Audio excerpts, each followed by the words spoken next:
Hi friends, ನಮಸ್ಕಾರ. ನಾನು ತ್ರಿವಾಣಿ. ಮೊನ್ನೆ ಮೇ 12ಕ್ಕೆ ಮಗಳದ್ದು ಬರ್ತ್ಡೇ ಇತ್ತು. ಆ ದಿವಸಕ್ಕೆ ಮಾವಿನ ಹಣ್ಣು ಕೇಕ್ ಮಾಡಿಕೊಡಮ್ಮ ಅಂತ ಹೇಳಿದ್ಲು ಮಗಳು. ಮಾಡಿಕೊಟ್ಟಿದ್ದೆ. ತುಂಬ ಖುಷಿಪಟ್ಟಿದ್ಲು.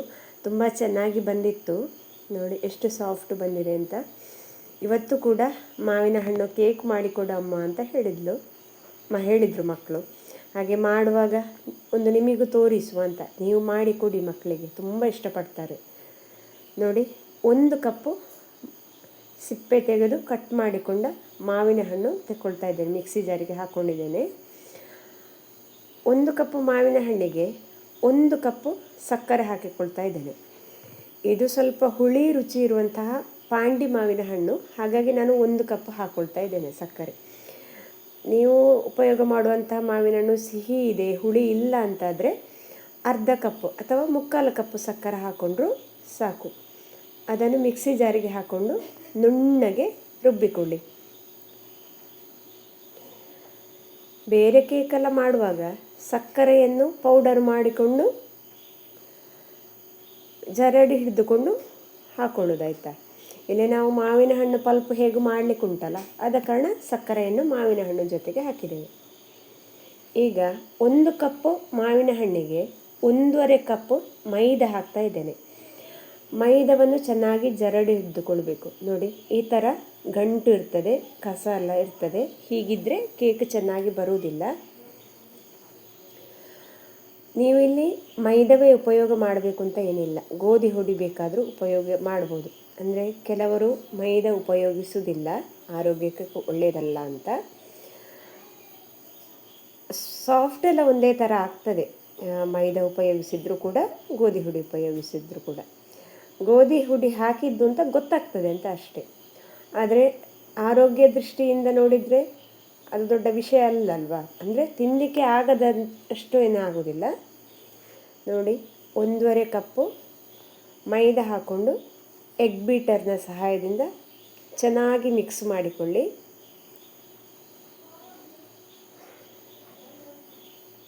ಕೇಕ್ ಮಾಡಲಿಕ್ಕೆ ಉಂಟಲ್ಲ, ಮೈಕ್ರೋ ಓವನ್ನೇ ಬೇಕು ಅಂತ ಇಲ್ಲ ಆಯಿತಾ. ನಾನಿಲ್ಲಿ ಕುಕ್ಕರ್ನಲ್ಲಿ ಕೇಕ್ ಮಾಡ್ತಾ ಇರೋದು, ಕುಕ್ಕರ್ನ ಸಹಾಯದಿಂದ. ನೋಡಿ, ಈ ಥರ ಚೆನ್ನಾಗಿ ಮಿಕ್ಸ್ ಮಾಡಿಕೊಳ್ಬೇಕು. ಈಗ ಇದಕ್ಕೆ 1 ಸ್ಪೂನು ಬೇಕಿಂಗ್ ಸೋಡಾ ಹಾಕಿಕೊಳ್ತಾ ಇದ್ದೇನೆ. ಕೆಲವೊಮ್ಮೆ ಸೋಡಾದ ಹುಡಿ ಕೂಡ ಗಟ್ಟಿ ಇರ್ತದೆ. ಹಾಗಿದ್ದ ಸಂದರ್ಭದಲ್ಲಿ ಸೋಡಾದ ಹುಡಿಯನ್ನು ಕೂಡ ಜರಡಿ ಹಿಡಿದುಕೊಳ್ಬೇಕು. ಇಲ್ಲಿ ಗಂಟು ಇರಲಿಲ್ಲ, ಹಾಗಾಗಿ ನಾನು ತಗೊಳ್ಳಿಲ್ಲ. ಇದು ನೋಡಿ, ಅರ್ಧ ಕಪ್ಪು ಹಾಲಿನ ಹುಡಿಯನ್ನು ನಾನು ಜರಡಿ ಹಿಡಿದುಕೊಂಡಿದ್ದೇನೆ. ನೋಡಿ, ಹೀಗೆ ಚೆನ್ನಾಗಿ ಮಿಕ್ಸ್ ಮಾಡಿಕೊಳ್ಳಿ. ಈಗ ಹಾಲು ಅಥವಾ ನೀರು ಏನು ಹಾಕಲಿಕ್ಕಿಲ್ಲ ಮಿಕ್ಸ್ ಮಾಡಲಿಕ್ಕೆ. ಇದಕ್ಕೆ ನೋಡಿ 6 ಸ್ಪೂನು ತುಪ್ಪ ಹಾಕ್ತಾ ಇದ್ದೇನೆ. ತುಪ್ಪವೇ ಹಾಕಿಕೊಳ್ಬೇಕು ಅಂತ ಇಲ್ಲ, ಬೆಣ್ಣೆ ಕೂಡ ಹಾಕಿಕೊಳ್ಬೋದು. ಬೆಣ್ಣೆ ಹಾಕುವಾಗ ಚೆನ್ನಾಗಿ ತೊಳೆದುಕೊಂಡು ಅದರಲ್ಲಿರುವ ಮಜ್ಜಿಗೆಯ ಅಂಶವನ್ನು ತೆಕ್ಕೊಳ್ಬೇಕು. ಹುಳಿ ಅಂಶ, ಮಜ್ಜಿಗೆ ಇರಬಾರ್ದು. ನೋಡಿ, ಚೆನ್ನಾಗಿ ಮಿಕ್ಸ್ ಮಾಡಿಕೊಳ್ಳಿ. ಬೆಣ್ಣೆ ಒಂದು ಮೀಡಿಯಮ್ ಗಾತ್ರದ ಈರುಳ್ಳಿಯಷ್ಟು ಹಾಕ್ಬೋದಾಯ್ತಾ. ಈಗ ನೋಡಿ, ಇದಕ್ಕೆ ಹಾಲು ಹಾಕ್ಕೊಂಡು ಸ್ವಲ್ಪವೇ ಹಾಲು ಹಾಕ್ಕೊಂಡು ಮಿಕ್ಸ್ ಮಾಡಿಕೊಳ್ಬೇಕು. ಸಕ್ಕರೆಯು ಹಾಕೋ ಕಾರಣ ಸ್ವಲ್ಪ ಹಾಕಿದ ಕೂಡಲೇ ಅದು ಹಿಟ್ಟು ನೀರಾಗಿ ಬಿಡ್ತದೆ, ನಮಗೆ ಅದು ಅಂದಾಜು ಸಿಗೋದಿಲ್ಲ.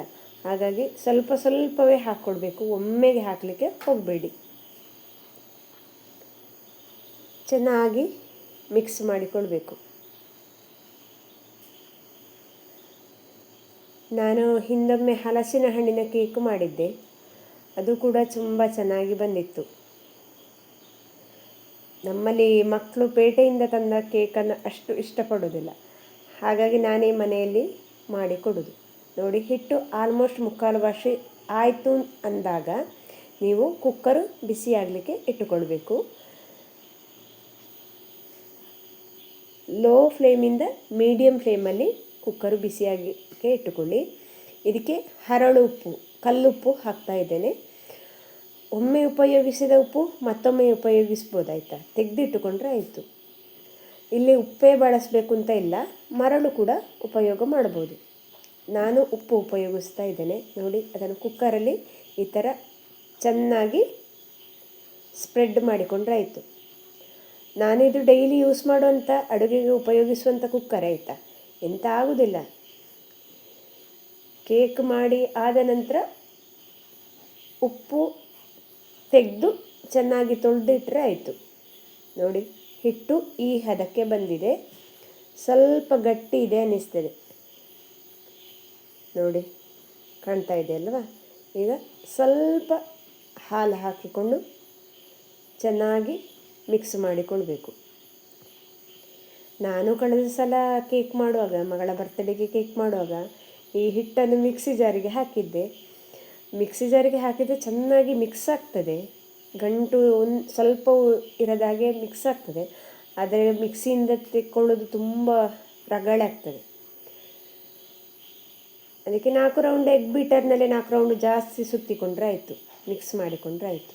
ಈಗ ನೋಡಿ, ಕೇಕ್ ಟಿನ್ ತಗೊಂಡಿದ್ದೇನೆ.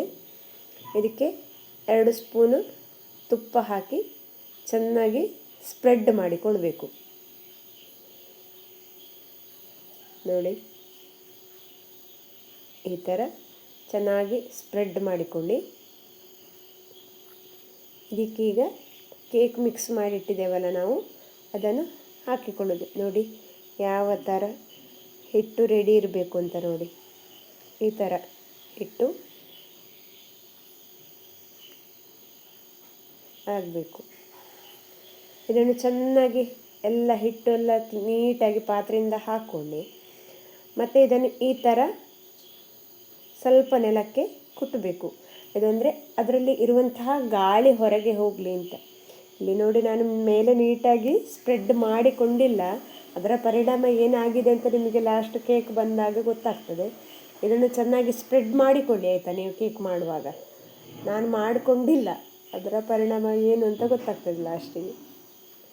ನೋಡಿ, ಈಗ ಕುಕ್ಕರಿದು ಬೆಲ್ಟ್ ಹಾಕಿ ಇಡುವಂಥದ್ದು, ವಿಷಲ್ ಹಾಕಲಿಕ್ಕಿಲ್ಲ.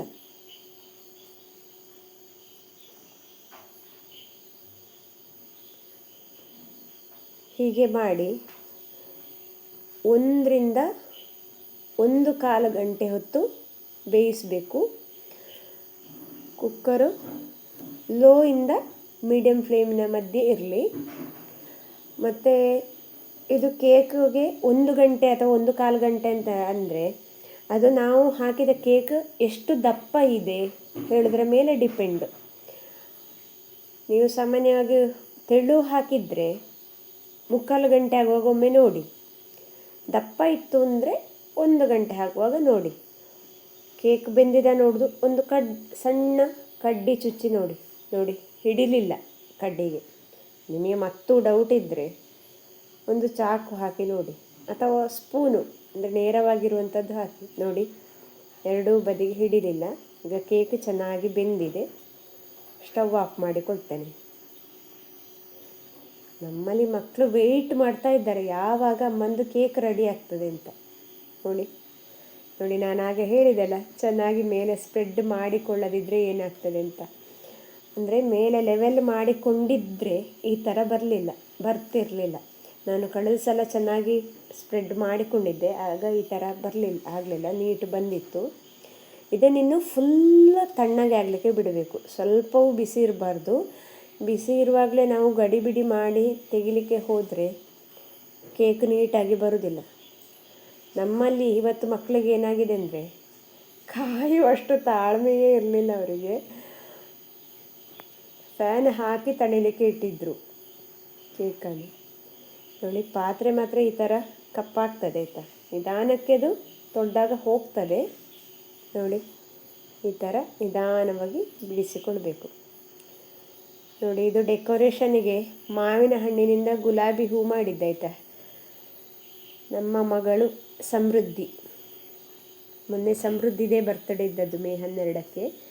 ಇವತ್ತು ಅಮ್ಮ ಕೇಕ್ ಮಾಡಿಕೊಟ್ಟ ಖುಷಿಗೆ ಅವಳದ್ದು ಫ್ಲವರ್ ಡೆಕೋರೇಷನಿಗೆ. ನೋಡಿ ಎಷ್ಟು ಸಾಫ್ಟ್ ಬಂದಿದೆ ಅಂತ. ನೋಡಿ, ಪುಟ್ಟ ಕೈ ಸಹ ಕಾಣ್ತಾ ಉಂಟಲ್ಲ. ಮಗಳು ನೋಡೋದು ಕೇಕ್ ಸಾಫ್ಟ್ ಆಗಿದೆ ಅಂತ. ಸಣ್ಣ ಮಗಳು ಸನ್ನಿಧಿ ನೋಡ್ತಾ ಇದ್ದಾಳೆ. ಸಾಫ್ಟ್ ಬಂದಿದೆ ಕೇಕ್ ಅಂತ. ನೋಡಿ, ಕೇಕ್ ಕಟ್ ಮಾಡ್ತಾ ಇದ್ದೇನೆ, ನೋಡಿ ಸಾಫ್ಟಾಗಿ ಬಂದಿದೆ, ಕಾಣ್ತಾ ಉಂಟಲ್ಲ. ಮಕ್ಕಳು ಎಷ್ಟು ಕಾತರದಿಂದ ಕಾದು ನೋಡ್ತಾ ಇದ್ರು ಅಂದರೆ, ಅದು ಚೆನ್ನಾಗಿ ನೀಟಾಗಿ ಬಂದಿದ ಅಮ್ಮ ಯಾವಾಗ ತಿನ್ನಲಿಕ್ಕೆ ಕೊಡ್ತಾಳೆ ಆ ಥರ. ನೋಡಿ ಎಷ್ಟು ಸಾಫ್ಟಾಗಿ ಬಂದಿದೆ ಅಂತ. ನಾವು ಮೊಟ್ಟೆ ಹಾಕದೆ ಕೂಡ ಕೇಕು ಮಾಡಿಕೊಳ್ಬೋದಾಯ್ತಾ. ಕುಕ್ಕರ್ನಲ್ಲಿ ಕೂಡ ಕೇಕು ತುಂಬ ಚೆನ್ನಾಗಿ ಬರ್ತದೆ. ನಾವೇ ಮಾಡಿದ್ದು, ಅಮ್ಮ ಮಾಡಿಕೊಟ್ಟದ್ದು ಅಂತ ಹೇಳುವಂಥದ್ದು ಮಕ್ಕಳಿಗೂ ಒಂದು ಖುಷಿ ಇರುತ್ತದೆ. ನೋಡಿ, ನೀವು ನನ್ನ ಚಾನಲಿಗೆ ಸಬ್ಸ್ಕ್ರೈಬ್ ಆಗಿಲ್ಲ ಅಂದರೆ ಸಬ್ಸ್ಕ್ರೈಬ್ ಮಾಡಿಕೊಳ್ಳಿ. ನಾನು ಹಾಕುವ ವಿಡಿಯೋಗಳು ನಿಮಗೆ ಇಷ್ಟ ಆಗ್ತಾ ಇದೆ ಅಂದರೆ ಲೈಕ್ ಮಾಡಿ, ನಿಮ್ಮ ಫ್ರೆಂಡ್ಸಿಗೆಲ್ಲ ಶೇರ್ ಮಾಡಿ. ಇಷ್ಟ ಆಯಿತಾ, ಇಷ್ಟ ಆಗಿಲ್ಲ, ಏನೇ ಇದ್ದರೂ ಕಮೆಂಟ್ ಮೂಲಕ ತಿಳಿಸಿ, ಸಪೋರ್ಟ್ ಮಾಡ್ತಾ ಇರಿ. ನೋಡಿ, ಮಕ್ಕಳು ಎಂಜಾಯ್ ಮಾಡ್ತಾ ಇದ್ದಾರೆ ಕೇಕನ್ನು.